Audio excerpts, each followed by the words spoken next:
You're listening to the AFTERBUZZ TV network. Now, the largest new media platform on the web and your #1 source for after-show entertainment. Very good, Johnson.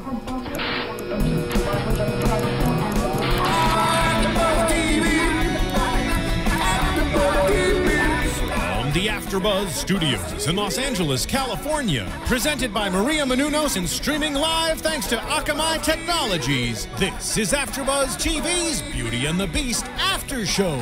We'll break down tonight's episode and get you all the latest news and gossip.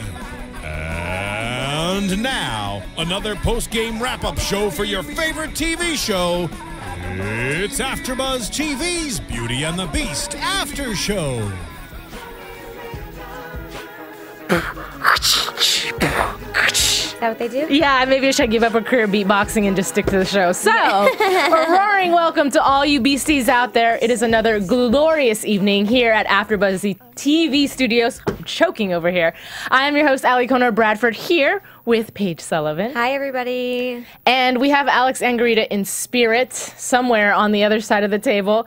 He's not here with us this evening, but that's because he has a great reason. Well, it's not a great reason. He's got an eye infection, unfortunately, but he will be with us next episode. So until then, tweet at him, at Alex Angarita, and wish him well, because we want him back. He probably has beast-looking eyes. He probably does. So you're stuck with me, Paige. No offense, yeah, Alex. No. So yeah, tonight we'll be breaking down Redemption right before we go off to our hiatus. And this was another really big episode for us, I personally think. So let's start with the simple things, the dreams, because we open up with a really nice, bodacious body sequence where Vincent is working out. And I'm like, yeah. In my notes, it's like, you row that boat. You row that boat. See, this sounds awful. Like, I am unfazed by the shirtless scenes. Like, I don't even think twice. I don't know if it's because I, in real life, am more attracted to, like, the cuddly bear kind of guy. Not that I don't think Vincent's hot. Like, I think he's hot. But I just see it, and I'm like, oh, well, he's working out. Like, that's what I thought. Oh, and I'm like, excuse me, while I pick my jaw up off of the ground, please. I don't know. I'm like, I know I'm the opposite of most girls, but I was just kind of like, okay. Like, that's all right. I almost thought, I was like, oh, that's an excuse for him to not have a shirt on. But you know what? That's okay. That's what it is. We know that's what it is. That is what it is. Any excuse. If, like, when he's in the middle of beast fighting, the guy just rips his shirt off, and it's like, oh, that's for the ladies. It's just for the ladies. I mean, but I liked that whole scene, but I called it from the get-go that it was a dream. It could not have just started off that way. It'd be too simple. It'd be too easy. Right. So I'm glad it happened the way well, I'm not glad it happened the way it did, but I did like that little welcoming to the episode. Yeah. Well, what do you think about the fact that we skipped over? Here's the thing. There was this not big break, but there was a little break for them in the show because Gabe and Catherine already went to Cancun, made love, whatever, and everything else. They made like with each other. That's exactly what it was. Gabe was loving and she was liking, and then something happened. But either way, all that went down, and then Vincent is now ready to just full-blown confess his love and get back with Catherine. Well, no, he's not ready to full-blown confess. He wants to prove himself. Like, JT's like, just tell her. He's like, I want to show her. True. Which I think is what every girl really does in the end want. Right. We always say, like, you know, when you get into a fight and you're like, don't tell me you're sorry. Like, show me you're sorry. Don't do it again, and then maybe I would believe you. Right. You know what I mean? For Kat, it's like, how many times has Vincent been like, I'm going to be better? Right.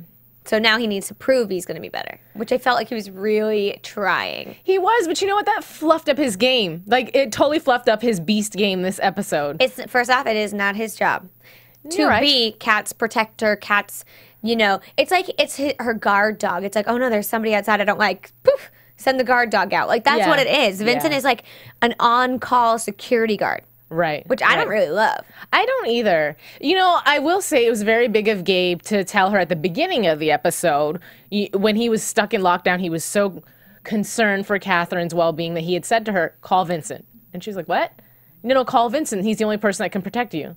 So he's, to me at that point, he wasn't obviously that annoyed yet. So it was big of him to say, look, I understand that I can't do anything from this position, and I know he can, and you're important to me, so I don't love it, but I'll accept it because I trust you. No, I think it's all selfish reasons. I mean, it's, yes, those reasons. Yeah, I love you. I can't be there. Vincent can. But really it's, I don't want to I feel like he doesn't want to look like he dropped the ball. So if he says, don't have Vincent come, and something does happen, then he's going to feel like that's on him because he's made it so that Kat can't be friends with Vincent. Right. I feel like it's not selfless in any way. I think he's very much calculating the fact that if he's accepting and he's, okay with the friendship, then he looks like the good guy. Very true. Very good point. As opposed to genuinely being okay with it, which we find out he's not. Right. I was going to say, then you see his true colors totally coming out, but it's understandable. I mean, yes. Yeah, but he a little controlling, a little bit too much for me personally. But here's the thing. We all want to be Team Vin Cat, right? Mm-hmm. However, being realistic and looking at it from the position of Gabe, it might not be smart for him to engage in a relationship with somebody who's still getting over their ex, granted, but at the same time, putting yourself in his position, you got to think, of course you're going to be jealous. This dude's handsome, he's a beast, he can protect you in ways that I can't, and he's always around. And yeah, but he wasn't going to be around this episode. Gabe insisted that he be around. Yeah, well, so that's Gabe, your fault. Pat yourself on the back for that one. And I think that the part that annoyed me is the controlling factor where he says you can't see him anymore if this is going to be something. I don't, no offense to any women who do take ultimatums, I don't take ultimatums well. You cannot tell me, Paige, you can never have chocolate again, else I'll never let you go shopping. I'm not going to deal with that. I'm going to do both and do what I want to do. Right. And I think Kat is the same. She's a strong-willed woman who knows what she wants. And I don't think she's going to give up Vincent for Gabe. Right. And I don't think, just the same as I don't think she'd give up Vincent for Tess. She wouldn't do it for anyone because she has to do what she wants to do, not what everybody's telling her to do. Right. But at the same time, too, Gabe, if that is his motive, he needs to be a little bit more strategic. And I think what happened is he just blew some steam and accidentally said it. What he should have done, if he was really trying to go that way, is let their relationship evolve, let them become really chummy, and then slowly, gradually plant the idea that maybe we should let Vincent do his own thing and let him move on. So it's probably hard for him to see us together. So let's give him some space, not tell her to cut him off. Right. I mean, that would have been... I mean, I know I've been a victim, not a victim, I've been a perpetrator, I guess, of saying to a girlfriend when they're still hanging out with their ex all the time, and maybe it's the ex who can't move on or they can't move on. I say, you have to cut him loose. You can't play both sides. You can't be a friend and an ex at the same time until you're completely over it because it doesn't work. But it's so soon. Kat and Gabe aren't really anything yet. I mean, they had one weekend fling or week fling in Cancun. Right. That does not make a relationship.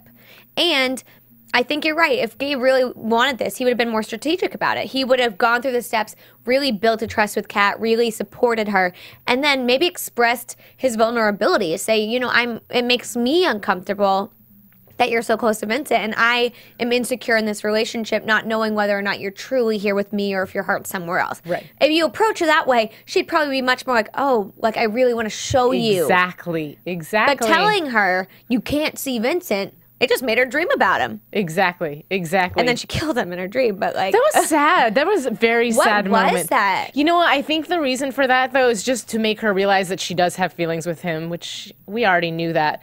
But maybe it was a sign so that she doesn't regret anything. Do you know what I mean? If you push somebody away and if they were to pass away or something like that, you would forever have to live with the fact that you made that decision. So maybe she had to have that dream to realize, I don't know, or and it's her subconscious speaking as well, because the whole thing about it's not what you want, it's what your father's telling you. Your father's telling you can't be with me. Right. And then she kills Vincent, which is what her father wants her to do. And I think it's her subconscious telling her that she's listening too much to people outside of her. Right. And especially her father, who, he's not a good guy.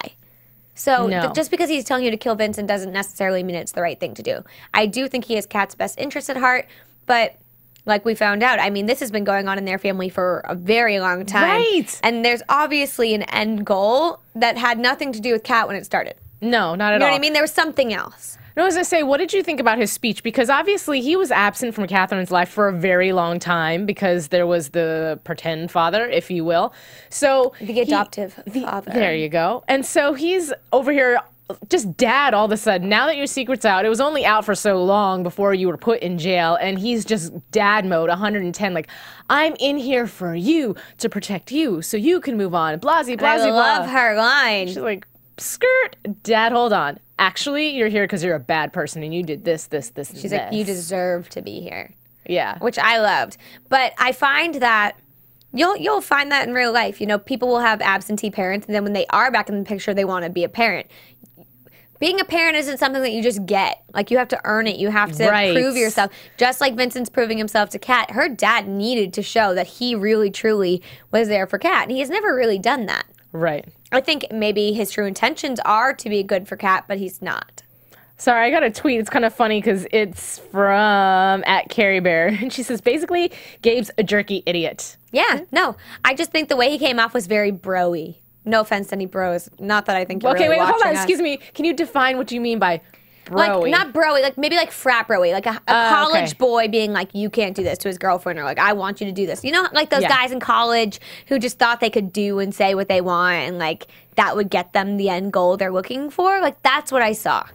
Interesting. He didn't seem like an adult, like a grown-up. Right. You know what I mean? How about the fact that not very many people showed up at his funeral? Oh, makes me think he doesn't have a lot of friends. Right. But it might, you know, most of his, I don't know, because most of his career, you know, he spends in law enforcement, whatever. Where is he from? Is he even from New York? Because maybe he's not from New York and he transferred, right? No. He's from New York because that's where the orphanage and all that stuff was. But I just don't know. Like, he spent all that time with that, his ex-girlfriend looking for the cure and, like, experimenting. I don't think he had much time to make friends outside of his scheming to make friends. Point. Like, I don't even think he cared about it. He had like an end goal in sight. And now that he had that and he isn't a beast anymore by, you know, power of the defibrillator. The only person that's ever happened to, P.S. Yeah, so easy too. It's like, right. He's human. Right. And then he kind of fell right into the whole cat thing. You know what I mean? So I don't think he ever gave himself a chance to be like a person. Like, just a person. Good point. Because Vincent doesn't have any friends either. That's very true. I mean, he's got JT, but, you know, outside of that, if he were to die tomorrow, how many people would be at his funeral?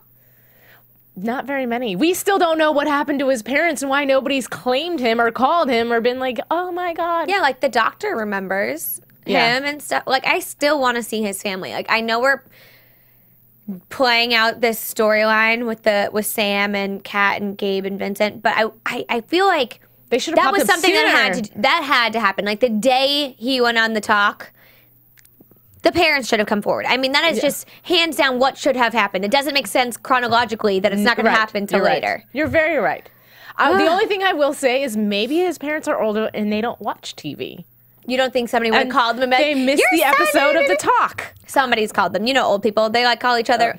Did you hear what so-and-so's daughters do? You know that would have happened. Okay, good point. I don't know. I have no idea why they haven't come about. And I know that we found out because I was complaining so much about the fact they didn't talk about his memory and all of that, and that they just like kind of let it play out and like didn't talk about. Like, I don't like that. Like, I love this show, but there's some things that I need resolved. Like, I need. But you know what? I think I read somewhere that he never will fully regain all of his memory back. The whole point of this season is, he's got the flashbacks enough to allow him to establish who's who in his life and who's important. But really, it's about him and Catherine being new people and coming together as these new people and not the old people anymore. No, I know. But, you know, for me, like, when you have a storyline like, oh, he has amnesia, like, there's an end to that. You know, you get the whole, like, oh, they're better. Or they never get better. But, like, we don't even get, like, I know we're not going to, but, like, we didn't even get a wrap up on that, which I don't really like. Okay, sorry. I just got another tweet. I just happened to look down and see that, I'm sorry, now your tweet's not pulling up, but what I got from it, Ruth Cassidy is saying that in the pilot, Tess stated that his family is dead. All of them, though? I mean, we met his uncle, his nephew. I don't know, but I don't know. You don't think somebody would have said something? I don't know. I mean, we know that his two brothers passed away, right? But I thought that his father was still around because in one of the episodes in season 1, didn't he walk along a certain path that was close to a newspaper? Yeah. Yeah, and it was one where either his dad goes all the time or something or other. I was under the impression his brothers were dead. Right, but dad was alive. We never heard anything about mom. No, not that I remember. I have to say, this show has a lot for me to try and remember at one time. Right, so. right. But if somebody does know, Ruth, thank you. But if somebody like can remember, please text, tweet. Yeah, let us know. You can't text us, but you can tweet us, comment, iTunes, rate us, tell a friend, watch our after show, download, rate us. 5 stars? Can we get 5? 5 stars. 5. I'll take 10. Let's just keep clicking. See what If happens. it was allowed. Anyway, let's talk about Sam a little bit because he was a big part of this episode, and he's turning more and more into somebody I cannot stand. I said when he was in that jail cell, he's part of it. Like, I knew he was part of it. And I've been thinking the whole time he was Tony Barnes because it only makes sense. Like, right. He was so smart to put himself in there. He cannot be working for anyone else. You know it's him. Right. And so now they put that together. But Right. I'm just surprised it took them so long. It's like, oh, the bank statements and then this and then they both disappeared on the same day. Like, that. It's too coincidental. Come on, people. Like, I don't even know why anybody was like, didn't think like, okay, we know Sam's behind this now. But did Tony Barnes put him in that cell to scheme all of this? Like, no, like he did. I wonder if we'll get to see what Tony Barnes used to look like. Do you know what I mean? Oh, we From saw him? like a picture. Did we? I missed that. I thought, oh no, we didn't actually. We just saw Frank, who was pretending to be right, Tony right, Barnes. right. Okay, yeah. Because I'm wondering, how did you pull off it? Let's say, I don't know if Tony Barnes is a mythological split personality version of you, or it's a person, which I'm pretty sure it's a person that you killed and you took his identity. But how did you do that if you don't look like him? Well, Frank Barnes was obviously a very prominent person and wealthy person. He killed him. I'm under the impression, there's so many details, but I'm under the impression Frank Barnes was part of whatever happened to his son. And that's where also Frank came in. They were part of whatever happened to his son. Right. So by killing Frank Barnes, not Frank Barnes, Tony Barnes. I knew what you meant. You know what I mean? He's like getting back at His revenge and everything else. He was plotting and... So basically his child, because initially when they talked about his kid, he had cancer? very sick. Oh, I thought, for some reason I thought cancer. But No, I think it was something along those lines, and they were looking for a... cure. But do you think really it wasn't necessarily that, but it was they were experimenting on his little boy? Because why would you want to get somebody back? Cancer is something that clearly leads, not always, but has a record of leading to death, right? So you getting even with somebody for something that is known to be an end result of a particular disease doesn't seem normal. Well, it was an experimental trial. Okay. So they were experimenting to see if it would work. They just kind of put their son up for it. I think Sam put his son up for it. Oh, so then he should be mad at himself. Because he thought that he could save him. But what maybe what happened was the company had ulterior motives with their saving. Got it. You know what I mean? And his son ended up dying. And that's when this whole thing spun out of control. But I hate how Sam's like, I didn't have to be this person, you know? Like, this is because of all the stuff that happened to me. Like, no, like, I can't stand playing that card. Like, just because something bad happens to you does not mean you do bad things to everybody else. Right, it's a choice. That's not how it works. Right. And then, well, it was very interesting to me in the storyline how, yeah, I know that there's a lot of people with the same name, but really, Jacob's, what is it, Sutter? So he's finding all these Jacob Sutters. I wish it was like Alikona Bradford, because I'd be like, there's one. Right. Let's find her. Yeah, exactly. I was like, what? Or even the guy at the end, Xavier Wright. White. How many Xavier Wrights are there really in this world? Like, probably 5. Exactly. There might be actually a lot more than that, but I don't know. It's just funny because they're picking interesting names. It's not like, I don't know, John Smith. Okay, there's probably 1,000,001 Smiths and someone's bound to name their kid John. Yeah. But either way, so all these poor Jacobs are dying because he's putting this injection in them.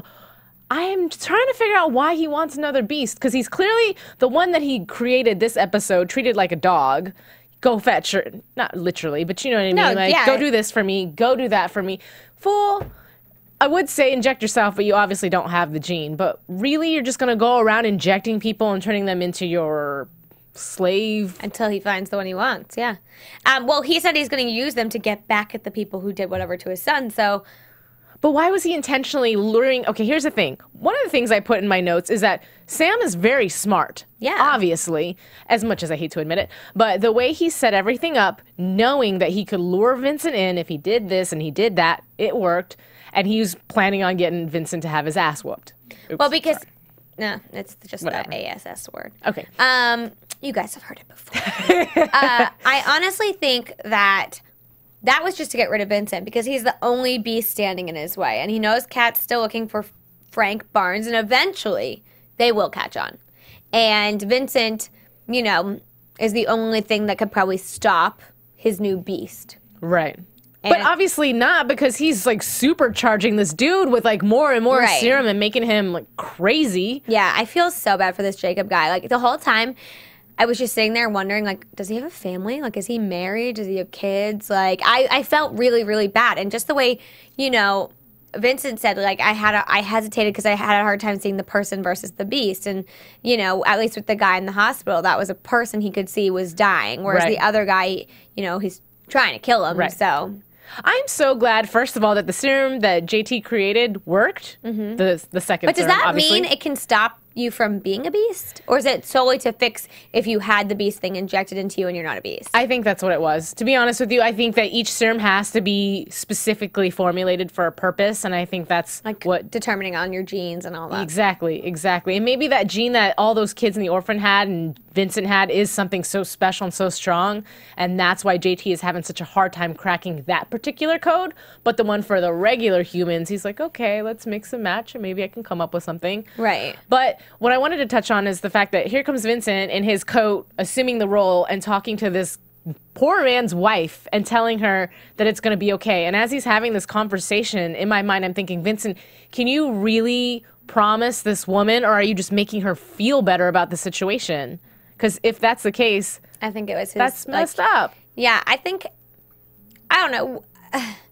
I think he wanted just to help her, you know, and I think he also wanted access to Jacob. Well, and yeah. so by sending her away, how else were you going to get her away? You can't say, like, oh, he's, you know, worsening, but you need to go home and rest. Well, no, that I understand, but I'm just saying, like, him having that speech with her, especially... I think it was inappropriate, yes. Yeah. I think everything he did in terms of what's moral and what's not, yeah, very immoral to sneak in and pretend you're something you're not and inject this guy. Right. But his intentions were good. I'm glad that Dr. Marcus allowed him to inject the kid. Yeah. Not kid, he's an adult.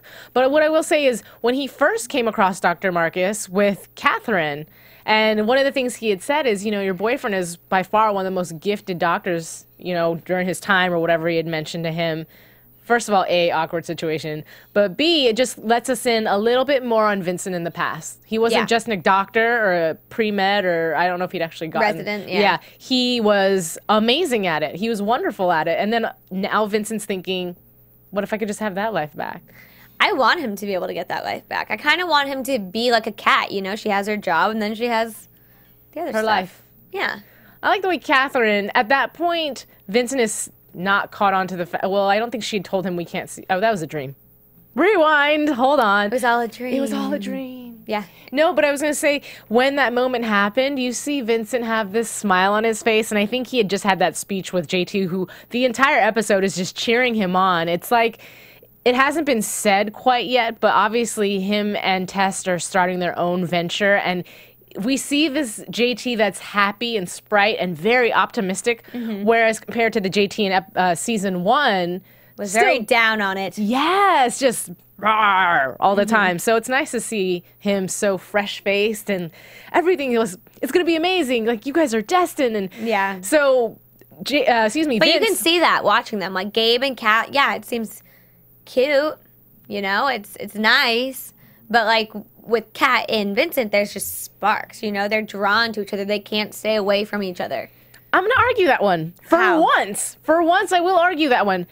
And it might be just because it's by force, but this episode, to me, there weren't sparks. There was Vincent having his emotions for Catherine, and Catherine cutting him off before he even has an opportunity. And I know that's because she's really diehard trying to go for the good guy and go for Gabe. But going back to that moment in the hospital, after Dr. Marcus leaves, you know, Vince is still smiling just a little bit, and Catherine's business. Doesn't even have a moment to absorb the fact that cute couple, whatever. Okay, that's fine. You need to do this, this, and this. Hello. Chop, chop. Come on. But I think that's a defense mechanism. That's her way of, like, trying to separate what they are. If she even plays into it the littlest bit, if she even flirts just the tiniest amount, that's going to plant that seed of doubt in her head. Right. You know, and I think we all know it's, you know, if you have that one person who you know is really bad for you, you try not to, you know, you try and be cold to them, or you try and be standoffish because you're like, if I don't interact with them, then it's not an issue. Right. But if I interact, that's when I crack. Right. So that's really what I think she's just trying to stay strong. Like, I think she's really trying, but that's sad. You shouldn't have to try so hard. No, that's true. You shouldn't have to do that. You know, unless they're really, really bad. Here's the thing. Do you think, in Catherine's mind, she really honestly, in the depths of her soul, believes that once Sam is gone and this is done and over with, she's really going to just be able to get over Vince and be like, okay, it's just Gabe. No, I think she's just telling herself that. I think she's just wishfully thinking that will be the case, and it's not gonna. And how do you think Tess feels about this whole situation? Because obviously, being it's her best friend, she wants her best friend to go for the good guy, but she knows. She knows. I think she's over the fact of hating Vincent. Well, yeah, and now that she's got her little JT fling going on, like, she has no reason to be like, rah. That's true, but I think she's over it, you know? I think whatever is going to be best for Kat, she will support. Yeah. And while, yeah, it'd be easier if she would just go for Gabe, I don't think she's going to fight her on it. Right. If she chooses to not be with Gabe. Because she's very much like, so you called him Vincent? Like, oh. Yeah. But she doesn't get mad at her, you know? She's not like, what were you doing? Like, get over him. Like, she didn't say that. Well, no. That would But not she be a good could. friend. Not true. I mean, I feel like with some friends, like, you have to be hard on them and be like, this guy is a jerk. Like, Yeah. you cannot keep doing this. Yeah. Like, and I won't listen to it anymore. Like, I think friends get to that point where it's like, I can't handle you hurting yourself over and over because of this person. But I think Tess knows that Vincent has done so much for them. Right. And especially after her birthday. Oh, that's true. I think she has a soft spot for Vincent right now. That's true. You know, I don't remember if it was Alex that had brought it up before, but as far as Vincent seemed a lot softer, because he really is, and this whole inner battle within himself of man or human that he's now taking on, that Catherine was putting on him a few episodes ago, it caused the hesitation when he was fighting Jake. You know, Yeah. and it's funny because when that happened the first time around and he went in and started talking to him and you see the claws in the silhouette of Jake, it's like, dude, Yeah. don't talk to him. Don't. Run. But I'm glad that he didn't get hurt to the point. I thought, you know, you hear all the gasping and the clanking and this and that. I thought he was going to be severely injured and he wasn't even scratched. But he's not like a trained beast. Like, if you think about it, Vincent was trained in the army, right? To be Okay. a beast, and he knew how to kill. Okay. And I'm sure once they injected them, they taught them how to do certain things in battle and what techniques to use. And then after that, he was a beast hitman. You know what I mean? Jacob was just turned into a beast and he has instincts. I honestly thought to myself, okay, you know, a bear. A bear's going to fight me. It's going to have its, you know, primal instinct to attack and to do whatever if it feels threatened. Mm-hmm. A bear would never just pick up some chain and start strangling me. True. You know what I mean? Yeah, yeah. I feel like that was very a human thing to do, like a malicious thing to do, but not a beast thing to do. Because most of the times we see beasts throwing each other and pushing each other, clawing each other, hitting each other. You don't really see them like, I'm going to take this and stab you. Like, they don't do that. Right. And that's what I thought was a little bit different with Jacob, was that he, you know, he didn't really know. He wasn't like all the other beasts we saw. He wasn't trained, and he also didn't seem to be acting beastly. He seemed to be acting like kind of a vicious human, like a big vicious human. I don't know. Didn't it seem like that? I mean, I don't know. Honestly, I didn't catch that one. I mean, I saw him, you know, jet back and forth through the room, obviously very quick. I saw him throw Vince against the wall, but the chain thing never really dawned on me, to be honest with you. I just find that strange. Like, I feel like an animal, like a true beastly animal would never do that. Right. You know, one of the things that I caught when we were watching the show, too, as far as Vince and JT were talking about it, because when Vince comes back from that scene, and JT's like, so, what happened? Oh, well, you know, I hesitated. Yeah.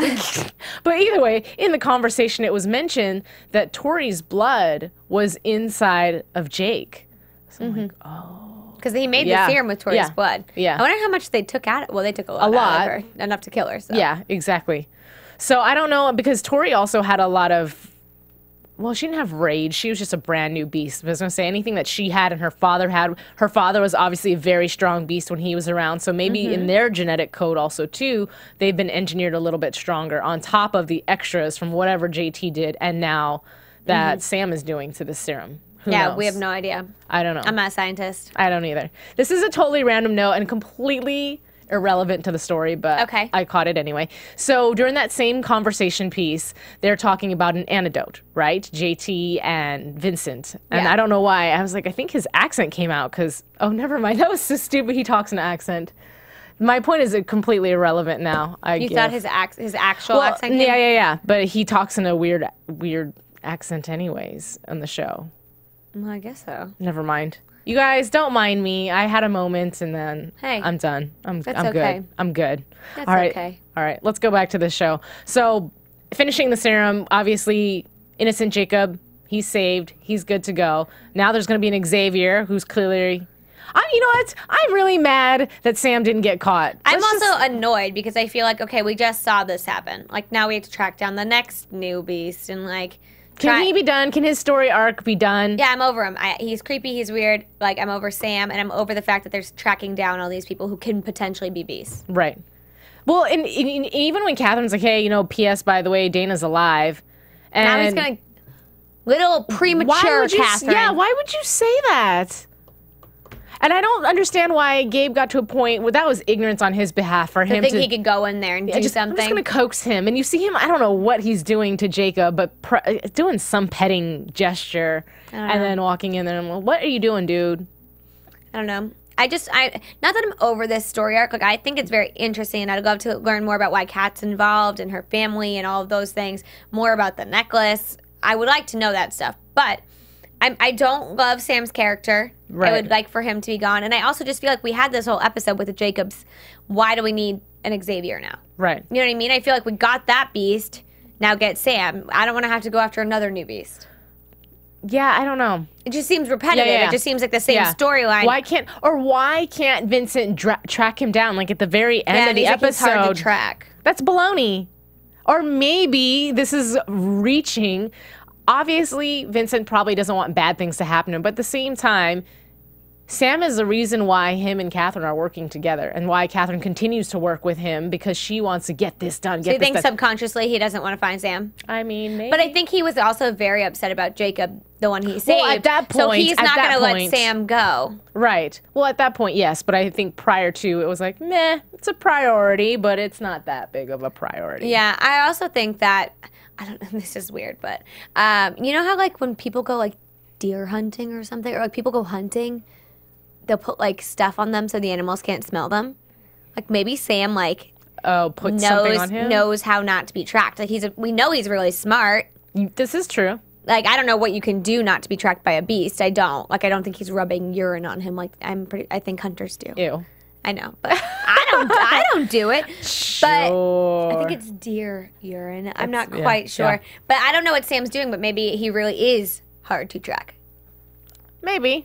I don't know. It could I just feel like there's lack of effort there. Yeah. One of our Twitter followers, at Jenny Heartthrob, this is actually, I meant to touch this, so I'm glad you mentioned it. She was just saying that the best line was when JT was saying, it's hard to be Dr. Jekyll when everybody wants Mr. Hyde. Yeah. That's true. And it is. It's very hypocritical of Catherine in the beginning to be human. Now that he's finally ready to, which is bizarre to me. Cold turkey. Yeah, just cold turkey. Now all she wants is, like you said earlier in our episode, is all she wants is to have Vincent come along when she needs him. Like, what makes her better than Sam? What makes her better than Sam? Nothing. She's using Vincent to get Sam. Sam's using Jacob to get whoever hurt his son. Right. They are doing the same thing.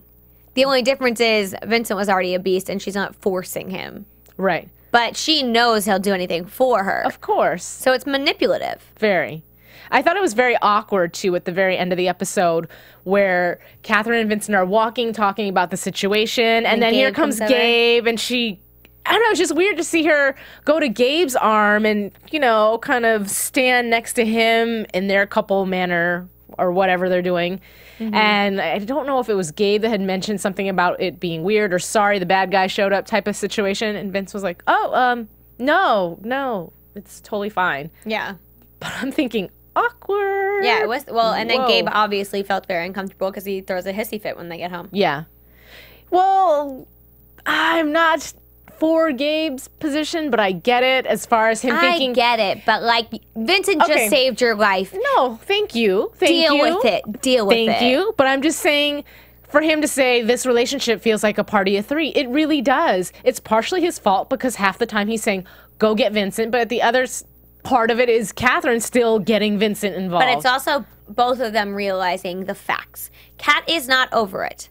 She is not over it, and she's probably not going to be over it for a long time. A love like that, we all know, like your first love, they're always your love. Like, no matter who you loved and how long you loved them, they will always be in your heart and your minds. And if you bump into them at the supermarket, you're going to get butterflies and be like, oh my God, like, remember what, you know what I mean? Yeah. And she has never had like a true break from Vincent, ever. She's not over it. She's not going to be over it. And Gabe is like pushing for this relationship. Right. I know he says, oh, I know you need your time, but not really. Like, he's not really doing that. I think what is happening is he's allowing his heart to think before his head, because if he was thinking clearly, he would go, okay, you know what, I care about you a lot. You need time to heal. Which is funny because he said that a few episodes ago, but obviously your heart's getting in the way and you're so busy just wanting what you want that you're willing to overlook some of the details, which is just spelling out catastrophe later on. Which I know happens. Like, it happens. And like, Kat was like, I'm ready. Like, I want to be with you. I'm all in. But you know, she's just saying that. Yeah. Like, you know, and everybody knows deep in their heart when somebody's like, oh, I want to be with you, and you know when they're lying. Right. You feel it. Like, you just feel something. And if you don't, sorry. I'm sorry. But, like, most of the time you really do. And so I feel like Gabe is just, like you said, wanting it so badly that he's willing to overlook it, which isn't fair to either of them. And if he truly wanted Kat, he'd kind of be taking the road Vincent's taking. I'm going to prove myself. I'm gonna do what she's always wanted me to do. Gabe should just do what he said. I will be there. I will wait as long as you need me to wait. Right. Then wait. Back off. Give her space. Make sure you think she's healed. And wait. Prove you're waiting. Right. But he didn't even prove that when he had to leave the precinct, basically. His job was done. But he couldn't get far enough away. Right. I don't know. I think the only person seeing the really big picture truthfully... JT. Exactly. Exactly. Because he keeps pushing for it. Now, granted, he's pushing for it quite a bit, but he's the one who's saying, like, it's blatant. This well, is I think this, he just wants them to say they... Just do it already. I don't even think he's saying, like, get back together. He's saying just, like, acknowledge the fact that this is what's happening. Right. You know, it's not like he's saying, like, hop in bed together right now, be a couple. He's just saying, you still care about Kat, and you still care about Vincent. And he's like, it is very obvious. Well, yeah, but I still think that he's still giving Vince the nudge, like, dude, what are you doing? Like, you're letting Gabe move in on your chick. You're supposed to quit backing down. Go get her. I think JT got a boost of confidence. I agree. I agree so much. And he does not know how to handle it. I agree. I like that Vince was like, that man has what do you say? That guy's a big mouth. Yeah, well, because he told Kat everything. Like, could you blame him? No, I can't. But I just think that, you know, JT 2 episodes ago might not be acting like this because he was very much like, well, you and Tori have a primal instinct. Like, he was very factual about it. Yeah, and now he's more like, we almost died. Go for it. Yeah. I want to know what happened in that hotel room. That's what I want to know. The hanky-panky. I know. Well, I really think so. I think they would have had like a romantical picnic in the hotel room, some making out. I don't think they did the deed. I think they may have gotten close to the deed. Interesting. If not the deed. What else do you do in a hotel room? So when are they going to... when is Kat going to find out? I mean, maybe it's just not the appropriate time and place. Maybe they're just not talking about it. Like, she might know. But do you think... Okay, here's the thing. We obviously know that JT has no problem being openly public about it. I like the fact that he shows up at the funeral. First of all, he's like, excuse me. And he sits next to Tess. Right. And just like this big smile. But yeah, obviously he has no problem. So I feel like in a sense, Tess is going to be one that's going to call the shots in this relationship. And he's just waiting for her to give him the go and be like, okay, we're official, guys. I think everybody, I know this is a TV show, but like, give it time. Let things blossom. Oh, I think they will. I think, yeah. I'm excited for them. I think this is going to be a long thing, you know? Absolutely. Maybe a stable couple for a while, seeing as Kat and Vincent are so volatile right now. But it is cute. It's cute to see JT in a new place. Definitely. I like it. I like it a lot, And for Tess, too, because Joe was such a scumbag. Yeah. And, well, you know what? And I like seeing Tess happy because, not that she was never not happy, per se, but we get to see a little bit more of her as a friend. No, she was bitter. What are you talking about? She was super bitter. Okay. I mean, just say it. Just say it. You don't think she was? She was, but she wasn't not happy. Okay, I think yes, she was. But here's the thing. The bitterness was coming from the fact that her best friend was shutting her out and she knew there was something going on. And that she was sleeping with a married man. Well, that's okay. She had a lot going on. That's true. That's true. But she is happy. I like seeing it. Exactly. She's more girly and I don't know, something about her energy has changed. I like it a lot. I do too.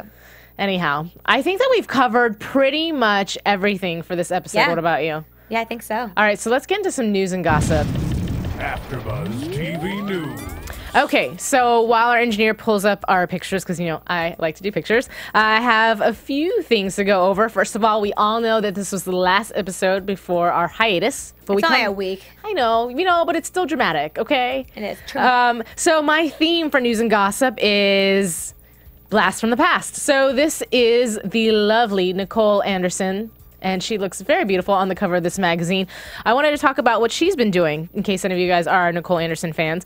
We know that she left BATV to be on Ravenswood, which is the CW spinoff. Which got canceled. Did it? It did just get canceled, so I am wondering if we they'll can bring her have back. the return of Heather. That'd be kind of cool. I do appreciate the new hairdo. I will say she looks gorgeous. Is this a throwback? Because it says prom 2014. Is it just a... It is 2014 right now. Yeah. Did you say throwback? Oh, no, I mean throwback because of the fact that... She's not on the show anymore. Exactly, Oh, exactly. I was like, it's current. I was like, this is current. it's just year. No. And so really quickly, though, she just finished doing a movie. I think it's in post-production. I could be wrong, but it hasn't come out yet. I know that for a fact. And it's called Never. So I wanted to give you guys very brief one-liner about what that's about, so that way you can keep your ears and eyes and all that posted, so when it comes out. So basically, the one tag for that is that it's about the unlikely friendship of two 20-somethings in Seattle. It blossoms, complicates, and ultimately redefines their understanding of a sexuality and modern relationships. So I don't know if it's like her and a girl. I'm not quite sure. Interesting. I could be misinterpreting this. No, that's what I got out of it, too. Okay. I mean, but I don't know. So if you're Nicole Anderson fans, you can go online. You can look that up. Hopefully when the trailer comes out soon, you can check it out. Let's go to our next picture. Do you remember this gentleman? It's hard to tell with the hat on. It's Joe. It is Joe. Joe Bishop. It's not really Joe Bishop. It's Brian White. He's got a few things that he's been working on as well. Busy guy. He was on something called Hostages and Walter, but there's two movies right now that are in post-production, so he most recently filmed. One is called Getting Even, and the other one is called My Favorite Five. And I wanted to talk about that one a little bit just because I read the synopsis and it was really funny. It's a romantic comedy because, I like those kind of movies.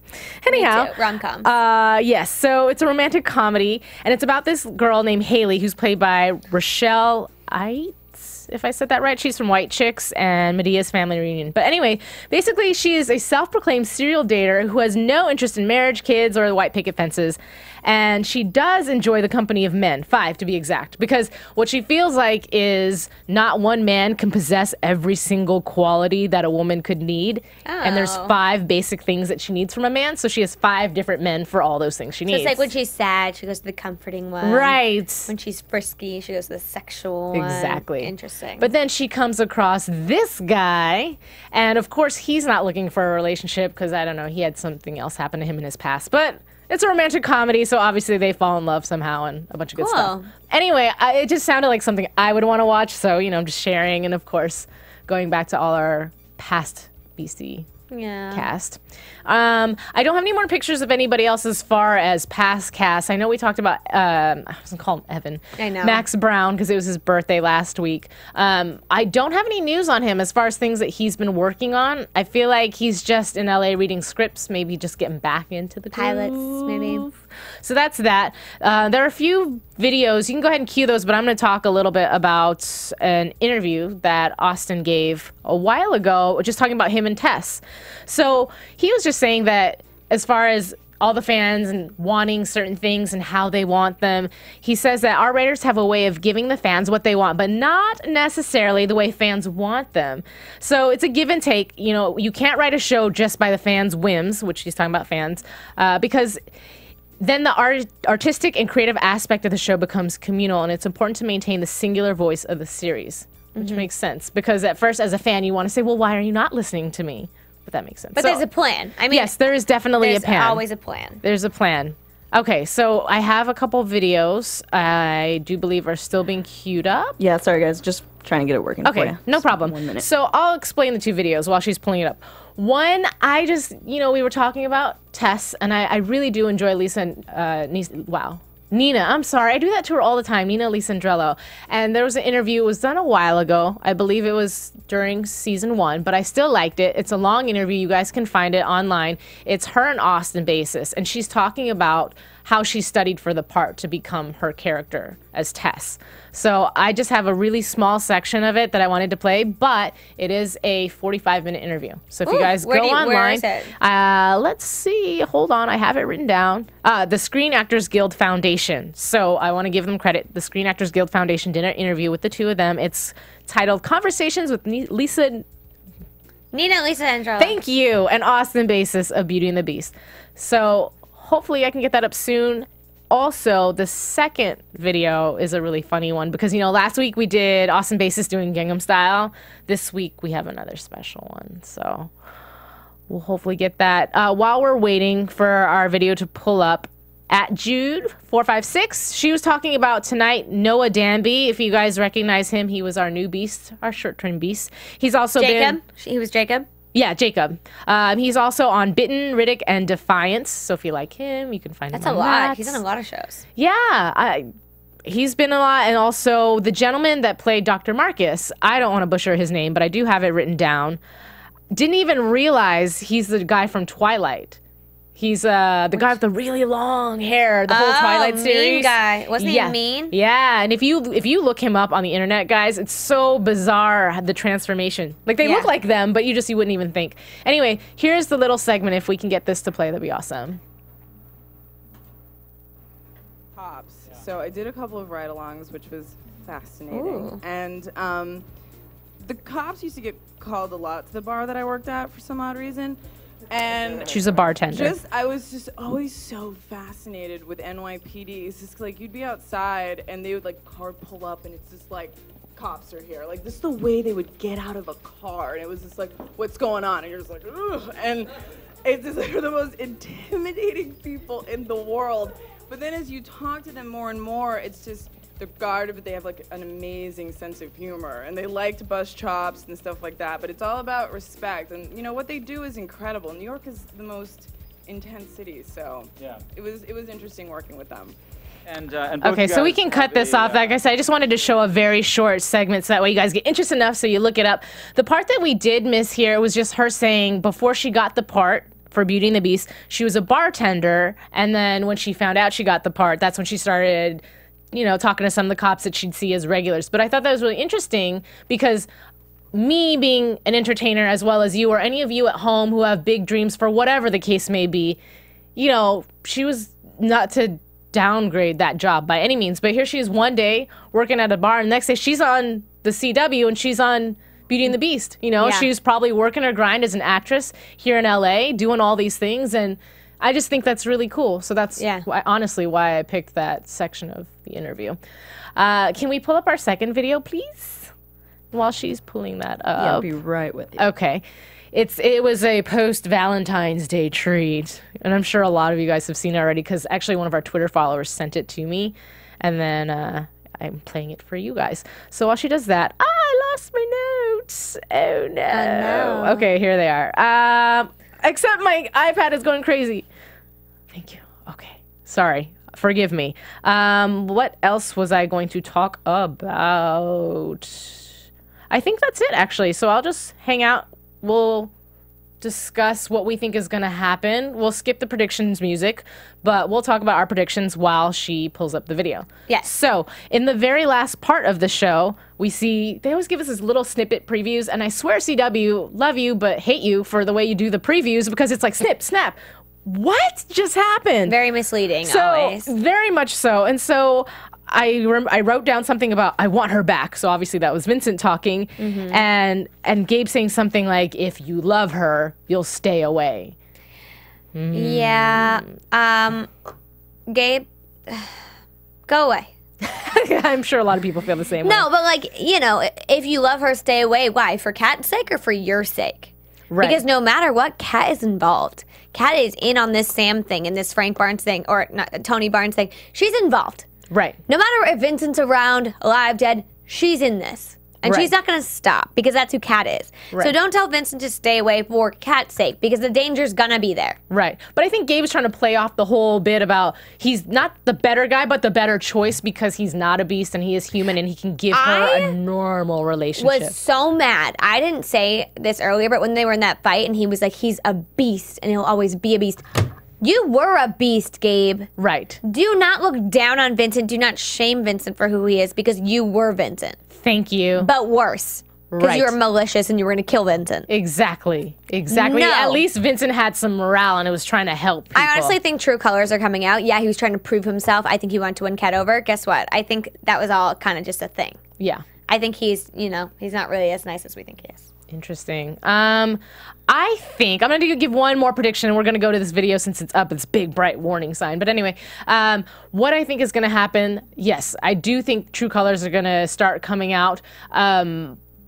It's going to obviously push Catherine, I think, a little bit closer to Vincent. Will they get back together? Not anytime soon. I don't think anytime soon. I think that Vincent might have to step away for a little bit, and it might be his choice to step away and regain his quote-unquote humanity or learn how to control things a little bit more.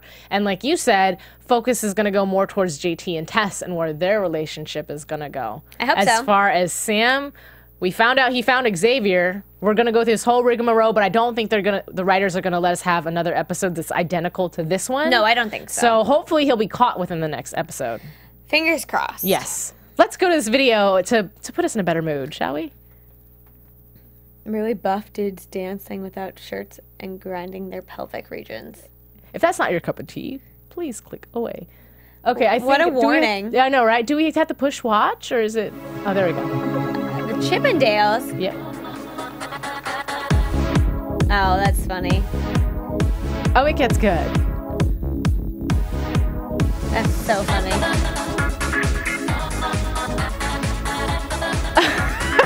It's just funny because their faces are so serious. Right?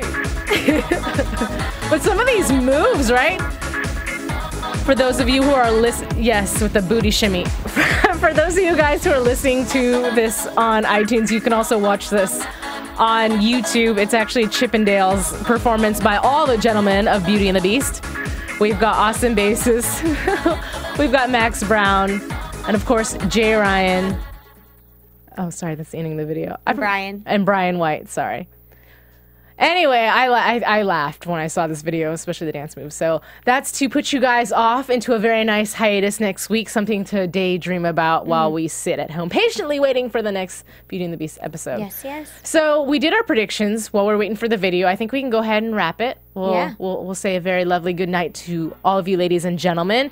Until then, over this break, you can follow me or you can continue the conversation with me at Kiss My Passport or find me online. My website is alikonabradford.wix.com/television host. I also have a blog on there, so you can check that out. Or talk to Paige. Yes, hi everybody. You can follow me on Twitter and Instagram at Paige Sullivan, and you can check out my new website, beautyinthescene.com. Yay! Very close to Beauty and the Beast, but not. Nice. But find it. Yeah, we will be finding it over the break. So Yes. until then, we will see you 2 weeks from now. So have a good night. From executive producers Maria Menounos, Kevin Undergaro, Phil Svitek, and the entire AfterBuzz TV staff, we would like to thank you for listening to the AfterBuzz TV network. To watch or listen to other after shows and post comments or questions, be sure to visit AfterBuzzTV.com. I'm Sir Richard Wentworth, and this has been a presentation of AfterBuzz TV. Buzz you later. The views expressed herein are those of the hosts only and do not necessarily reflect the views of AfterBuzz TV or its owners or principals.